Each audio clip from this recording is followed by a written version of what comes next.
হেই আসসালামু আলাইকুম এভরিওয়ান, কেমন আছেন সবাই? আশা করছি সবাই ভালো আছেন, সুস্থ আছেন। 2023 সালে এসে আপনার বাজেট যদি হয় 15,000 টাকা এবং এই 15,000 টাকার মধ্যে আপনি যদি একটি ভালো লেভেলের স্মার্টফোন কিনতে চান তাহলে টেকনো স্পার্ক 10 প্রো হতে পারে আপনার জন্য বেস্ট একটি অপশন। তো কেন এটি আপনার জন্য বেস্ট একটি অপশন হবে আজকের ভিডিওতে সেটা নিয়ে আলোচনা করব এবং এই ফোনটির কিছু হাইলাইট স্পেসিফিকেশন নিয়ে আপনাদের সাথে কথা বলবো। আমি মোহাম্মদ শিবলি এবং বরাবরের মতো আপনারা দেখছেন Uptown Tech. So let's start the video.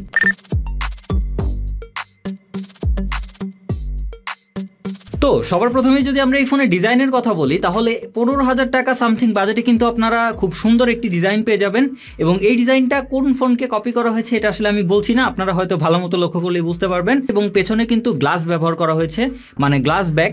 So এই জিনিসটাও কিন্তু খুবই ভালো একটি জিনিস, কারণ হচ্ছে যে 15,000 16,000 রেঞ্জের স্মার্টফোনগুলোতে আমরা কিন্তু ম্যাক্সিমাম সময় প্লাস্টিক ইউজ করতে দেখি, বাট এই স্মার্টফোনটিতে কিন্তু আপনারা হচ্ছে গ্লাস ব্যাক প্যানেল পেয়ে যাবেন। পোর্টস অ্যান্ড বাটনের কথা বললে এতে আপনারা পেয়ে যাবেন 3.5mm জ্যাকের অপশন এবং টাইপ সি চার্জিং পোর্ট। এবং এর যে ফিঙ্গারপ্রিন্ট রয়েছে সেটি কিন্তু এর সাইড মাউন্টেন ফিঙ্গারপ্রিন্ট, মানে হচ্ছে পাওয়ার বাটনে ইনক্লুড করা রয়েছে।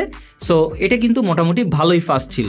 এবং আমরা যদি ডিসপ্লের কথা বলি এতে ব্যবহার করা হয়েছে 6.8 ইঞ্চির একটি IPS display panel with 90 hertz high refresh rate.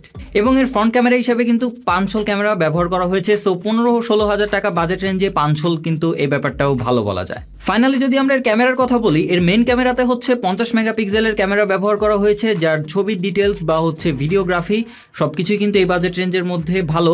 আপনারা যদি এর থেকে ডিটেলসে জানতে চান সেক্ষেত্রে কিন্তু ফোনের ইনডেপথ রিভিউ যেগুলো আছে সেগুলো চাইলে দেখতে পারেন। এবং এর ফ্রন্ট ক্যামেরা হিসাবে ব্যবহার করা হয়েছে 32 মেগাপিক্সেলের ক্যামেরা। সো এইখানেও একটি ভালো অপশন বলা যায়, কারণ এই বাজেট রেঞ্জের ফোনগুলোতে কিন্তু এত মেগাপিক্সেলের ফ্রন্ট ক্যামেরা থাকে না, ম্যাক্স দেখা যায় 8 মেগাপিক্সেল অথবা 12 মেগাপিক্সেল এরকমই থাকে।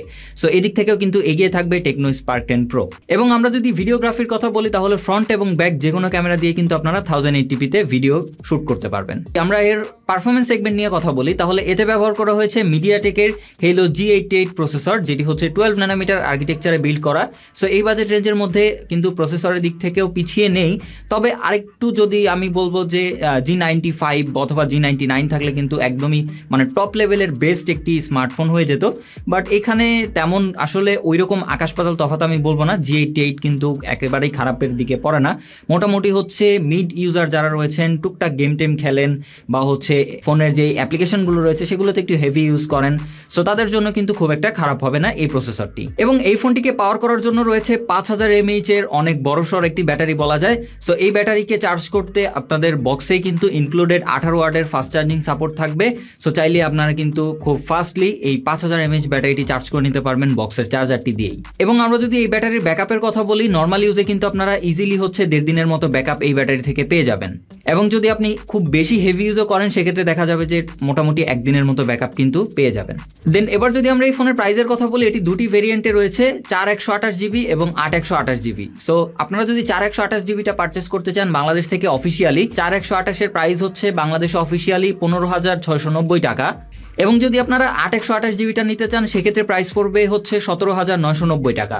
সো বলা যায় যে মোটামুটি আপনারা যদি 4128GBটা ইউজ করতে চান সেক্ষেত্রে হচ্ছে র্যামটা একটু কম পাবেন। আপনি যদি খুব বেশি মাল্টিটাস্কিং অনেকগুলো অ্যাপ্লিকেশন নিয়ে কাজ না করেন তাহলে আমি বলবো 4128GB আপনার জন্য এনাফ হবে। এবং যদি খুব বেশি হেভি ইউজ করতে চান সেক্ষেত্রে আপনি কিন্তু 8128GBটা নিয়ে নিতে পারেন। সো গাইজ আজকের ভিডিও এই পর্যন্তই। এই ফোনের ব্যাপারে যদি আপনি খুব ডিটেলসে আরও জানতে চান তাহলে কিন্তু এর যে ইনডেপথ বা ডিটেলস রিভিউগুলো রয়েছে চাইলে সেগুলো দেখে আপনার ডিসিশন আপনি নিতে পারেন। সো ভিডিওটি ভালো লাগে থাকলে অবশ্যই একটি লাইক করবেন, চ্যানেলে নতুন হলে অবশ্যই একটি সাবস্ক্রাইব করে পাশেই থাকবেন। দেখা হবে নেক্সট কোনো ভিডিওতে, সেই পর্যন্ত খোদা হাফেজ।